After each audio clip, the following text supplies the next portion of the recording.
Hello, Northeastern families. This is Janett Ramos from New Student and Family Programs, and today I'm here with Doug Lawson from Students with Disability Services. We hope to discuss some of the resources available at Northeastern and some of the things that you need to do to receive those services. Before we get started, I'd like to say a quick hello to my Spanish-speaking families. Hola, familias. Me llamo Janett Ramos y trabajo aquí por la Universidad de Northeastern. Trabajo en el departamento para nuevos estudiantes y sus familias.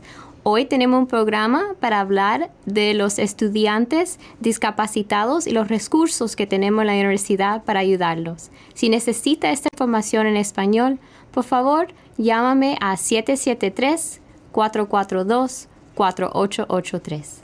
Gracias. And now, Doug Lawson. Hello, everybody. My name is Doug Lawson. I'm the Director for Student Disability Services.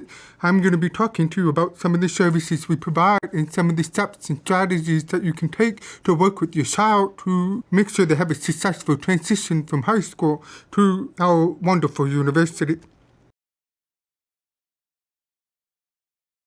I want to share with you one of the interesting statistics that I've found. It said that 52% of students who received special education services did not consider themselves as having a disability by the time they transitioned to higher education. In other words, 52% of students who received services in high school will not seek services in higher education. 7% consider themselves having a disability but did not want to self-disclose. So automatically, this means 60% of the students that are coming in from special education into higher education will not seek services either from SDI or tutoring services, anything at all. Automatically, this puts them at a big disadvantage. So please talk with your child about the importance of self-disclosing your disability as soon as possible.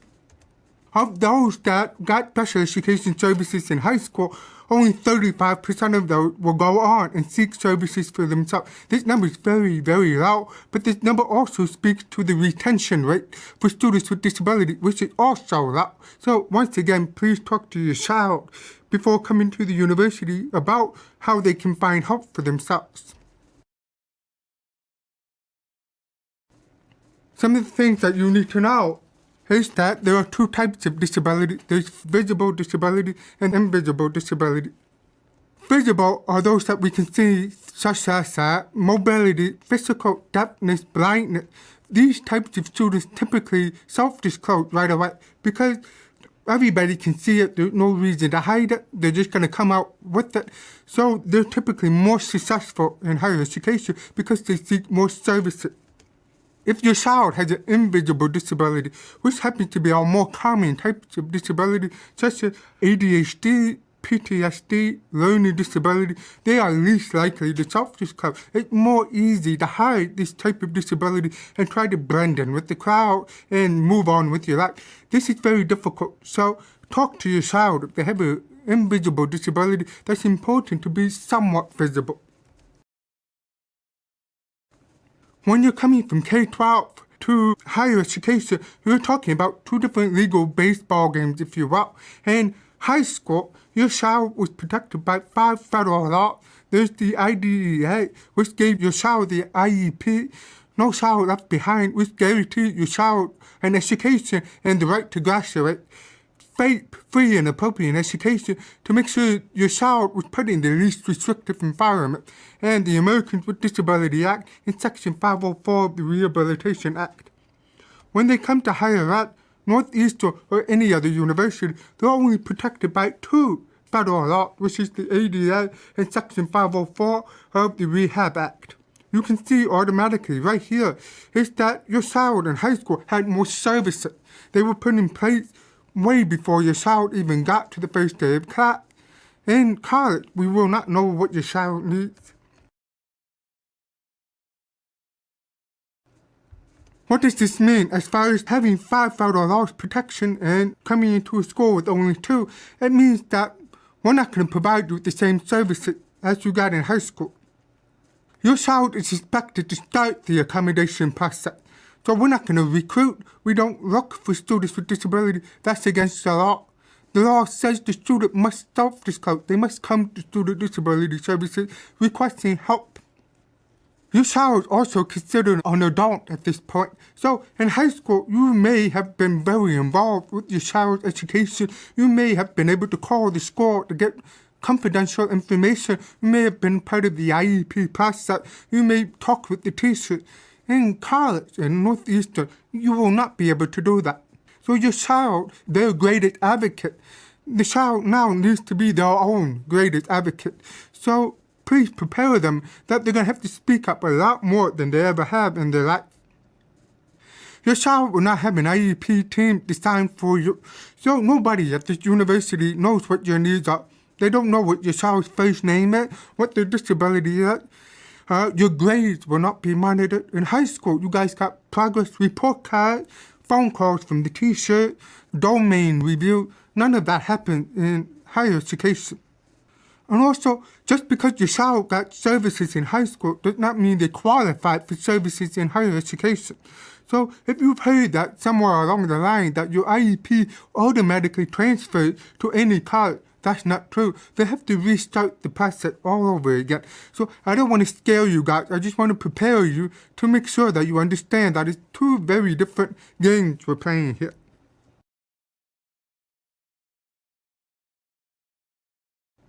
So, your child has to qualify for reasonable accommodation. What is a reasonable accommodation? Actually, it's easier for me to say what is not reasonable. Making an accommodation means making a substantial change in the essential nature of a program or the element of a curriculum. That is not reasonable. We cannot change course requirements. We cannot change curriculum requirements. We cannot change departmental requirements. We can make accommodations within those requirements. If the accommodation means posing an undue financial burden or administrative burden to the university, it will be considered unreasonable. It will not happen. What does it mean? Let's say, for an example, your child would like to have a new elevator constructed in a building we have on campus. That's unreasonable. That costs you too much money. That will put the university in financial jeopardy. What does administrative burden mean? It means if what your child is requesting makes the administration or even my office drop everything we're doing to serve your child day in and day out. That's unreasonable. Your child is now an adult. It's now considered independent. Now we have to provide reasonable accommodation. In high school, your child might have a teacher assistant, a paraprofessional, a personal assistant, several teachers to help you navigate your time from 8 a.m. to 3 p.m. in high school. That's changed. Now your child is an adult. Now your child has to find a way to navigate the campus on their own with reasonable accommodations. If what they're asking for creates a direct threat to the health and safety of other people, it will be considered unreasonable. So if your child, for some reason or another, has a disability that causes them to lose their temper in classroom, for whatever reason, it doesn't matter. It doesn't matter if it's a documented disability. The child has to follow the misconduct codes of the school. And the misconduct codes of the school are quite clear. You cannot be a threat to anybody on campus. You cannot flip table. You cannot yell in the classroom. So all of this has to be maintained prior to going into the classroom.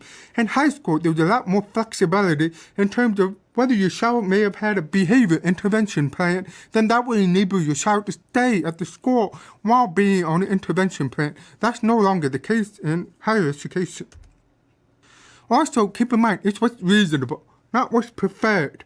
The law does instead give what the client is asking for exactly. That's not the case. So, case in point, say your child has a screen reader. For those of you who don't know what that means, that's the ability for the computer to read whatever on the screen. You need a special software program to do that. Typically, those software programs are hundreds and sometimes thousands of dollars. In many cases, that's unreasonable. We can find something much cheaper, but much or equally effective as the expensive software program. So I hope you guys understand it's what's reasonable, not what's preferred. As I mentioned earlier, the colleges are not legally obligated to provide personal assistance. I'll talk about that in a minute. But what you might have gotten in high school probably won't be provided here in Northeastern or any university in America. you must meet the minimum requirements of your course with or without accommodation. So let's say your child comes to a self-disclosure, gets extra time on the exam, gets a note taker, and still cannot meet the minimum requirements of the college. Then your child has the right to bail. That might sound harsh, but keep in mind, in high school, there's no child left behind.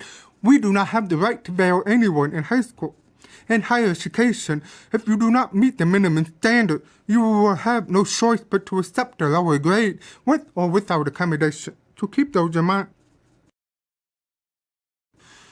What we could do. See, I've talked a lot about what we can't do, which sounds disheartening. Please don't give up. There are lots of other avenues to take. In college, we could provide extra time on exams. We could give you sign language interpreters. We could give you CART, which is communication access real-time transcription, which is basically somebody who types up everything that's going in the classroom word for word. We can provide text in alternate formats such as Braille, audio, in large fonts. We provide scribes for students who are unable to write down their answers or type their answers. We can have somebody sit next to the child and write down the answers for them. We provide note takers in the classroom. We provide absences due to disabilities. So if you have a chronic episodic condition that requires you to be absent from class, we can provide that as well. These are not all of the services we provide. These are examples of our popular services. Like I said, personal assistant. We're not obligated, legally speaking, to provide tutors. We do have tutors on this campus. We have a great learner support center. We have the Center for Academic Writing. We provide them, not because we're required to, because we want to. We're not obligated to provide guide dogs for students who are blind, deaf, who have autism, whatever the case may be. That's your obligation to bring them to classes. We do not provide hearing aids, glasses, software programs for personal computers. I mentioned software programs. That costs a lot of money, right? That's for university computer, not for your child laptop or computer at home. We do not provide toilet or eating assistance. We do not provide transportation to and from the home, and we do not pay for evaluation. What does that mean, the evaluation piece? In high school, to qualify for the IEP, you guys had a school psychologist who will administer testing to make sure you qualify for special education. Now in higher education, all across America, it's your obligation to make sure you pay for the testing. But again, don't be discouraged. We have lots of avenues to take. We can accept your IEP if they are no older than 3 years of age. We can find affordable testing, but we're not obligated to pay for it. I want to talk a little bit more about why we can't change the fundamental natures of university requirements and give examples of that. For example, in high school, in special education programs, they are allowed to change exams. Like, suppose you had a multiple choice exam, we could change that to an essay exam, or you had to write a paper, we could change that to multiple choice. You can't do that. Whatever the university decides is what your child has to do. So we can provide reasonable accommodation to assist with that, but we can't change or modify exams. Graphic organizers, you may or may not have had this, but graphic organizers are those that you can bring to the exam. They're not cheat sheets, but they are organizers that help your child organize their thought by giving the formula to a mathematical answer or talking about the steps to solve a problem. You can't do that in higher education. In high school, your child may be allowed to have a calculator for math exam. In many of our university mathematics courses, that's fine. But in developmental math, we have a policy of no calculators because we're trying to teach your child to learn the basics of how to solve a mathematical problem using manual calculation. We cannot add or drop major or minor requirements based on your child's disability. So if your program requires you to do XYZ, you will have to do XYZ with reasonable accommodation. We cannot slow the pace of a classroom. So in high school, you had a whole year to complete one semester in some cases. That can't happen here. You have 16 weeks to complete the semester and go the pace that the instructor has assigned for the class. what you need to do before coming to college. If you know you need services, if you know you have a disability and you're going to need help, here's what you need to do before coming to college. Research on what services we offer here. Some of the things we offer here are Student Disability Services Learning Support Center, which has a whole army of tutors who are specialized in different subjects like history, math, psychology, chemistry, biology. We also have counseling services, so if your child needs help managing panic disorder, anxiety, nervousness, whatever the case may be, depression, we have counseling services free of cost. We also have trio support services, which is sort of like our guidance counselor of this university. They take your child and can work with them to develop a academic success plan and track and monitor their progress throughout their 4 years here. We also have the writing lab, which will help your child develop better writing skills. We have health services, so if your child has health issues that need to be handled on campus, please refer them to the health services. These are just an example of some of the many things we have on this campus. Again, your child has to research it and seek out these services themselves. After you've been accepted to Northeastern, immediately contact Disability Services. Please do not wait till the very first day of school because many of the accommodations that we put in place take weeks to put in place. For example, if your child needs a note taker, it takes 2 weeks for us to recruit a note taker. If you wait till the first week of school, that means your child may or may not have a note taker until the 3rd, 4th, or even 5th week of school. So please make sure that they self-disclose as soon as possible so we can make sure they have everything ready before the first day of school. If you need help, if you need services from us, the Student Disability Services, please email us. We have an email, sd@neiu.edu. You can give us a call at 773-442-4595 or go to our website, which is neiu.edu/sds. If you go to our website, I've outlined just about everything I'm talking about in here on the website. It's much more articulate than I could ever be, so please check it out. We have forms on there, we have FAQs, we have a lot of great stuff on there.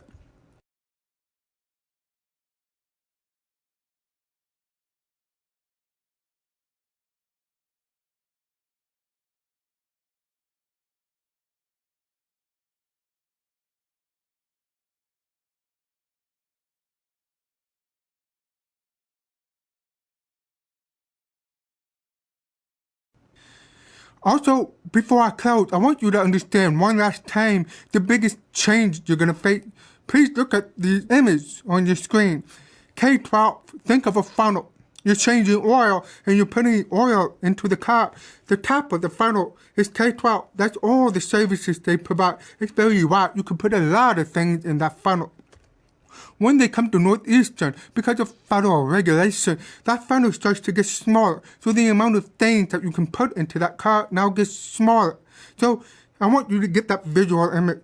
But keep in mind, it's going to be a lot harder in the workforce. So use Northeastern to be prepared to get into the workforce. So if your child is not a great self-advocate, now's the time to be a great self-advocate. If your child is not familiar with how to work with his or her disability, now's the time to start working with his or her disability. So in the workforce, you can be much more successful. I'm Doug Lawson. Thank you for listening to this. Thank you for your time today, Doug Lawson. To my NEIU families, I hope you've learned about the resources available to you and your students here at Northeastern Illinois University. If you ever need this information or need to contact someone, please contact me, Janett Ramos, with New Student and Family Programs at 773-442-4883. Have a wonderful day.